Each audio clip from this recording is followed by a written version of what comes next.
Hello everyone, it's me Mai. In this video, I am going to share you the formulas of integration. Chemistry paper second की unit 1 में हम mathematical concept सीख रहे हैं chemistry के। तो differentiation complete हो चुका है, अब हम इंटीग्रेशन को स्टार्ट करते हैं। So without taking much time, let's head to the point. अगर हम बात करें इंटीग्रेशन की, तो पहले क्या होता था गाइस, लॉन्ग एगो जो हमारे मैथमेटिशियंस थे वो बहुत अटेम्प्ट्स बना चुके थे क्या निकालने के लिए, कुछ मेथड ऐसा फाइंड करने के लिए जिसकी हेल्प से वो हमारे एरियाज निकाल सकें प्लेन रीजन के जो कर्व्ड लाइन से बाउंड रहती हैं, उसके एरिया को डिटरमाइन करने के लिए, समझे। तो उसके लिए इंटीग्रेशन डेवलप हुआ। इंटीग्रेशन वो अटेम्प्ट का आउटकम बना। ओके, ये इंटीग्रेशन हमको हेल्प करता है ऐसे एरियाज निकालने में जो इर्रेगुलर प्लेन्स होती हैं और कर्व से बाउंड होते हैं। ओके, इनको हम कैसे फाउंड करते हैं? इनको हम फाइंड करते हैं उनको स्मॉल एरियाज़ में डिवाइड करके। स्मॉल एरियाज़ के नाम हम देते हैं एलिमेंट्स, और ये एलिमेंट्स के एरिया को हर एक एरिया के एलिमेंट हर एक एलिमेंट के एरिया को हर एक एलिमेंट के एरिया को जब हम सम अप करते हैं तो हमें एक टोटल एरिया मिलता है उस प्लेन रीजन का। इस प्रोसेस के समेशन को हम कहते हैं इंटीग्रेशन। ओके, इंटीग्रेट का इसीलिए हम दूसरा मतलब लिखें तो इंटीग्रेट का मतलब हम इजी लैंग्वेज में ये भी लिख सकते हैं कि to find the sum of. Integrate का मतलब होता है to find the sum of. Okay, और इंटीग्रेशन एक प्रोसेस है जो कि रिवर्स प्रोसेस है हमारे डिफरेंशिएशन की, और डिफरेंशिएशन हम अच्छी तरीके से पढ़ ही चुके हैं। तो रिवर्स प्रोसेस डिफरेंशिएशन की क्या है? इंटीग्रेशन। अब डिफरेंशिएशन में भी हम फॉर्मूलेज पढ़ते थे, तो इंटीग्रेशन में भी हम फॉर्मूलेज ही पढ़ेंगे। तो इंटीग्रेशन के गाइस कुछ फॉर्मूलेज हैं, जैसे डिफरेंशिएशन में याद किए थे, आपको इंटीग्रेशन में भी याद करने होंगे। फिर इंटीग्रेशन की 2 मोर मेथड्स आएंगी। एक होगी integration by parts. Integration by parts में एक फॉर्मूला लगेगा, उसे भी हम डिस्कस करेंगे। और नेक्स्ट आएगा हमारा डेफिनाइट इंटीग्रल। ये फॉर्मूलाज वाले जो इंटीग्रेशन होंगे ये हम अरे इनडेफिनाइट इंटीग्रल है, बट वो फिर डेफिनाइट इंटीग्रल में हम क्या करेंगे, इंटीग्रेट करके लिमिट की वैल्यूज़ उस पर पुट अप करेंगे। अभी आपको नहीं आएगा समझ में, फिर हम जानेंगे। तो सबसे पहले हम फॉर्मूलाज डिस्कस करते हैं इंटीग्रेशन के। सिंपल सेम वैसे ही फॉर्मूलेज हैं जैसे डिफरेंशिएशन में थे। Let's discuss. फर्स्ट फॉर्मूला है x की पावर n। इसका फॉर्मूला होगा x की power n upon n plus 1 plus c। Integrate को हम रिप्रेजेंट करते हैं इस नेक के सिंबल से और dx लगाकर। फंक्शन के बाद dx लगा होगा तो मतलब वो इंटीग्रेशन करना होगा और ये सिंबल होगा। Okay, next formula e to the power x integration, वही जैसा डिफरेंशिएशन में होता था, e to the power x ही एज इट इज़ होगा। प्लस c हम क्यों लगाते हैं? प्लस c हमारा इंटीग्रेट का कांस्टेंट होता है, इंटीग्रेशन का कांस्टेंट c होता है। Okay, next formula cos x dx, जैसा कि मैंने बताया रिवर्स प्रोसेस है तो साइन x आएगा। साइन एक्स का डिफ्रेंसिएशन कॉस एक्स होता था, इधर कॉस एक्स का इंटीग्रेशन साइन एक्स होता है। फिर सेम प्रोसेस है, सिर्फ रिवर्स करना है। साइन एक्स का माइनस कॉस एक्स प्लस सी, सेक स्क्वायर एक्स का टेन एक्स प्लस सी, सेक एक्स टेन एक्स का। याद करते जाइए आप कि हम डिफ्रेंसिएशन में क्या करते थे, उसी का रिवर्स इधर करेंगे। Sec x plus c, cosec square minus cot x plus c. Another formula, a to the power x dx equal a to the power x upon log base a plus c. And last formula, 1/x dx, ये भी reverse process में जाएगा तो log x plus C. ये सारे formulas हो गए हमारे इंटीग्रेशन के। अब इसी के बेसिस पे हम क्वेश्चन सॉल्व करेंगे। तो चलिए हम कुछ क्वेश्चन सॉल्व करेंगे। सबसे पहले मैं आपको एक सिंपल सा इजी सा क्वेश्चन समझाना चाहूँगी जो हमारा बेस के तौर पे काम करेगा। सी, इंटीग्रेशन ऑफ dx, इधर कुछ नहीं है तो हम 1 मानेंगे, 1 ही होता है, जहाँ कुछ नहीं होता है तो इंटीग्रेशन ऑफ 1 dx। अब हम जानते हैं कि 1 को हम कैसे लिख सकते हैं। 1 को हम किसी की भी पावर अगर 0 लिखेंगे तो वो 1 ही होगा ना। तो अब किसी की पावर क्यों लिखना, x हम मान लेंगे इधर, तो x की पावर 0 dx। अब हम वही फॉर्मूला लगाएंगे जो हम पढ़ते आए हैं, ये वाला। तो सेम क्या होगा, x की power 0 plus 1/0 plus 1 plus integration का कांस्टेंट, आंसर आएगा x प्लस सी। आया समझ में ये क्वेश्चन बहुत अच्छे से। अब हम बाकी क्वेश्चंस की ओर मूव करते हैं। चलिए, तो नेक्स्ट क्वेश्चन है हमारा x की पावर क्यूब dx को, इसको इंटीग्रेट अगर हम उसी फॉर्मूले से करें तो x की पावर 3+1/3+1 प्लस सी, x की पावर 4/4 प्लस सी। फिर नेक्स्ट क्वेश्चन अगर हम देखें तो इंटीग्रेट अब हमको करना है √t/dt को। अब इसे हम कैसे करेंगे, देखिए √t का वो हम क्या लिख सकते हैं, t की पावर 1/2 dt लिख सकते हैं। तो वही फॉर्मूला लगा के t की power 1/2 plus 1/1/2 plus 1 plus C, तो t की पावर 3/2 प्लस सी। और अगर अच्छे से लिखें इसको अरेंज करके तो 2/3 t⁻³ प्लस सी आएगा।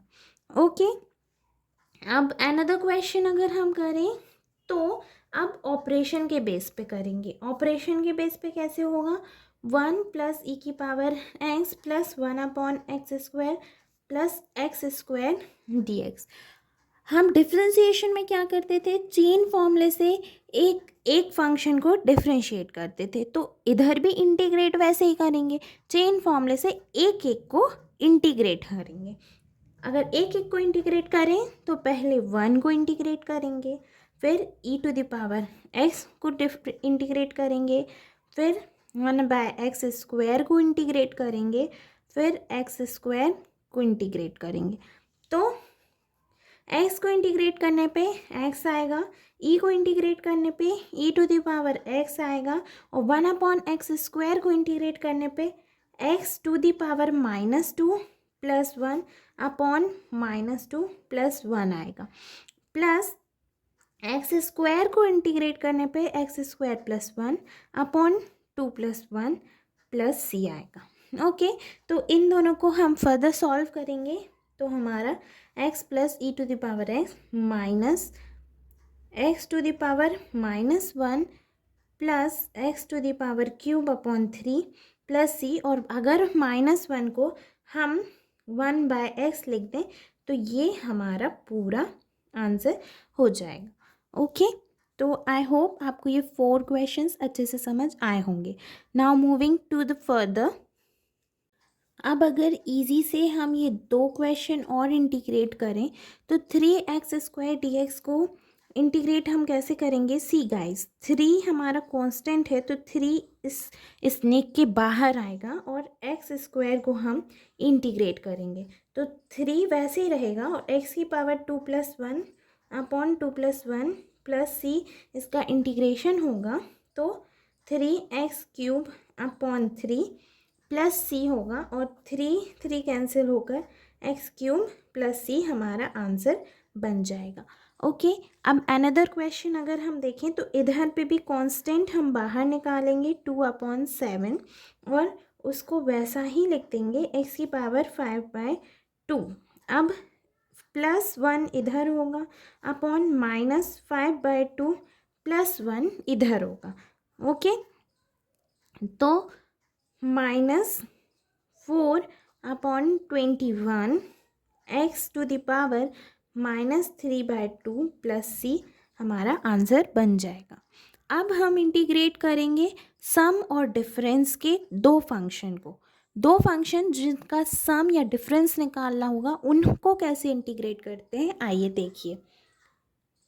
तो देखिए इस क्वेश्चन को हम कैसे इंटीग्रेट करेंगे। x हमें दिख रहा है कि यहाँ इजीली मल्टीप्लाई हो सकता है, तो हम इधर क्या करेंगे x माइनस एक्स स्क्वायर इसको मल्टीप्लाई करके फंक्शन को चेंज कर लेंगे लिटिल बिट। ओके, अब हम वही चेन फॉर्मूला से एक बार इसको तो एक बार इसको इंटीग्रेट करेंगे। तो integrate x dx then minus integrate x square dx। Same x dx को इंटीग्रेट करने पे x to the power 1+1 upon 1+1 और इधर इसको इंटीग्रेट करने पे x to the power 2+1 upon 2+1 plus C. तो x square upon 2 minus x cube upon 3 plus सी।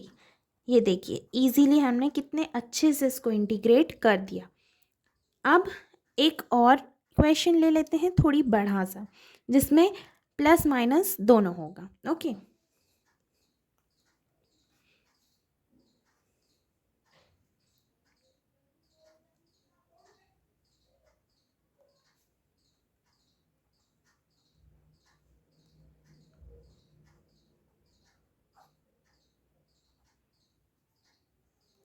इसको भी हम चेन फॉर्मूले से इंटीग्रेट करेंगे। तो सबसे पहले हम इंटीग्रेट करेंगे एक्स क्यूब को, फिर हम इंटीग्रेट करेंगे 5x स्क्वायर को। कैसे करेंगे, 5 बाहर आएगा, एक्स स्क्वायर को इंटीग्रेट करेंगे। देन 3x को अगर इंटीग्रेट करें तो भी वही 3 बाहर आएगा, x को इंटीग्रेट करेंगे, प्लस 8 को इंटीग्रेट करेंगे तो 8 बाहर आएगा, और -7/x को इंटीग्रेट करेंगे तो 7 बाहर आके 1/x का इंटीग्रेट हम कर देंगे। ओके, सो फाइनली अब हम इसको सॉल्व करेंगे। तो x to the power 3+1 upon 3+1 then plus 5 x to the power 2+1 upon 2+1 minus 3x to the power 1+1 upon 1+1 plus 8 x to the power 0+1 upon 0+1 वही, और -7 1/x का इंटीग्रेशन क्या होगा, log बेस ex प्लस सी। इसको finally हम solve करेंगे तो x to the power 4 आएगा upon 4 plus 5/3 x cube minus 3 upon 2 x square plus 8x minus 7 log base x plus C. Okay, so finally हमारा ये भी क्वेश्चन सॉल्व हो गया। अब एक क्वेश्चन और सॉल्व कर लें। इस क्वेश्चन में हमको क्या करना है, देखिए मल्टीप्लाई डिवाइड सब साथ में।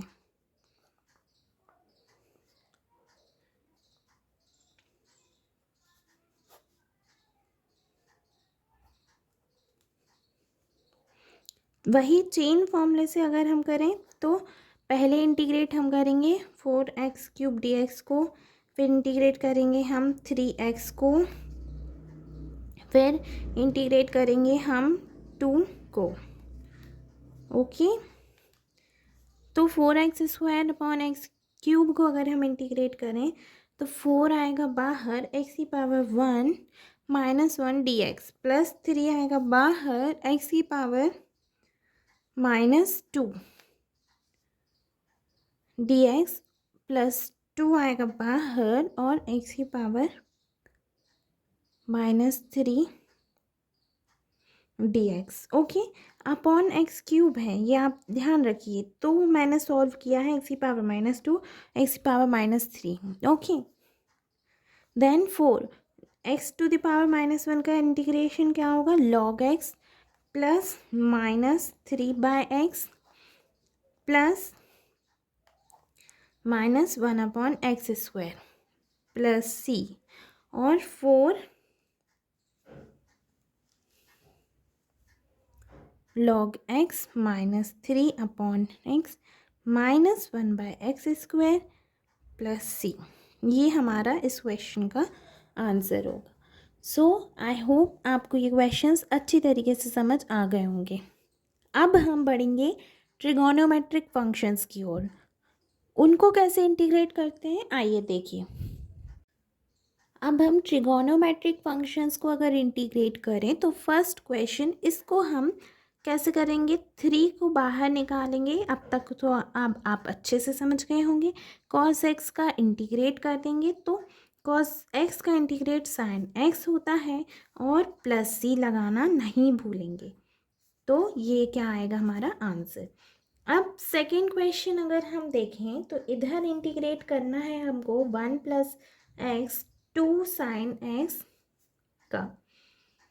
इधर अगर हम वैसे ही चेन फॉर्मूला से करें तो पहले इंटीग्रेट करेंगे 1/x को, फिर इंटीग्रेट करेंगे 2 sin x को। 1/x का इंटीग्रेशन log बेस ex आएगा और 2 + 2 sin x का -2 cos x आएगा और प्लस c तो लगाएंगे ही। फिर third question integration of cos² x dx। अगर इसको इंटीग्रेट करें तो अब आपको 10th क्लास वाला फॉर्मूला याद करना होगा। cos² x को हम क्या लिख सकते हैं, 1 + cos 2x लिख सकते हैं।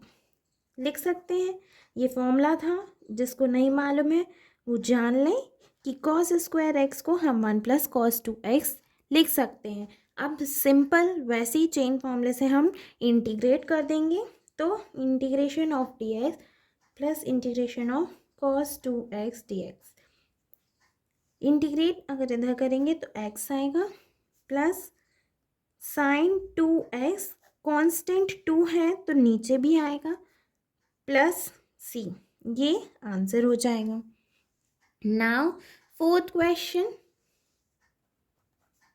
इंटीग्रेट करना है हमें tan² x dx को। इसको भी हम चेंज करेंगे इसी की तरह। tan² x का फॉर्मूला आना चाहिए। tan² x का फॉर्मूला है sec² x - 1। ओके, अब फिर चेन फॉर्मूले से अगर हम करें तो integrate sec² x dx minus integration of dx। sec² x का इंटीग्रेशन tan x होता है minus x plus c। Okay, ये हो गया क्या हमारा फोर्थ क्वेश्चन। अब हम फिफ्थ क्वेश्चन करें अगर तो वो है integration of sin x cos x dx। अब इसे हम कैसे सॉल्व करेंगे, इसको गाइस हम सॉल्व करेंगे एक अनोखे अंदाज में। देखिए, इसे हम sin x cos x को अगर हम सॉल्व नहीं कर सकते, क्यों, क्योंकि ये प्रोडक्ट में है और प्रोडक्ट का फॉर्मूला हमारे पास डिफरेंशिएशन का था, इंटीग्रेशन का नहीं है। इंटीग्रेशन के प्रोडक्ट का कोई फॉर्मूला नहीं है, ये याद रखिए। लेकिन अब इसे सॉल्व तो करना है तो हम क्या करेंगे, देखिए 1/2 को हम बाहर लिखें और इसको अगर हम बना दें 2 sin x cos x dx, तो क्या बताइए हमारे क्वेश्चन पे कोई फ़र्क पड़ेगा? क्या पड़ेगा? कोई फर्क नहीं पड़ेगा। क्यों? क्योंकि 2 और 2 कैंसिल होके तो वही बचा ना, sin x cos x dx। लेकिन ये हमारा काम आसान करने के लिए हमने बना दिया। तो यहाँ से हम क्या लिखेंगे, sin 2x, ये हमारा फॉर्मूला बन जाएगा। Okay, sin square x cos x ऐसा करके एक फॉर्मूला है जो sin 2x के इक्वल होता है। 2 sin x cos x sin 2x के इक्वल होता है। ओके, तो 2 sin x cos x का फॉर्मूला हम लिख देंगे sin 2x और इधर से हम इसे सॉल्व कर लेंगे इजीली। तो sin 2x को हम cos 2x minus cos 2x upon 2 कर देंगे प्लस c कांस्टेंट, और अच्छे से सॉल्व करें तो -1/4 2 × 2 4 cos 2x प्लस c। ये हो गया क्या हमारा क्वेश्चन सॉल्व। तो अब आपको अच्छे से इंटीग्रेशन के क्वेश्चंस मैंने समझा दिए। अब इंटीग्रेशन आपको अच्छे से आ गया होगा। इतना ही है जो है इंटीग्रेशन में। ओके, बेसिक सिंपल इतने क्वेश्चंस बस बहुत हैं। अब हम सीखेंगे बाय पार्ट्स और डेफिनाइट इंटीग्रल जिसमें हम लिमिट्स पुट अप करेंगे। ओके, तो ये दो और सीख लेंगे। इन दो को सीखने के बाद इंटीग्रेशन ख़त्म। ओके, ये वीडियो आपको पसंद आई हो तो इसे लाइक कीजिए, शेयर कीजिए और अपने व्यूज़ हमारे साथ शेयर कीजिए।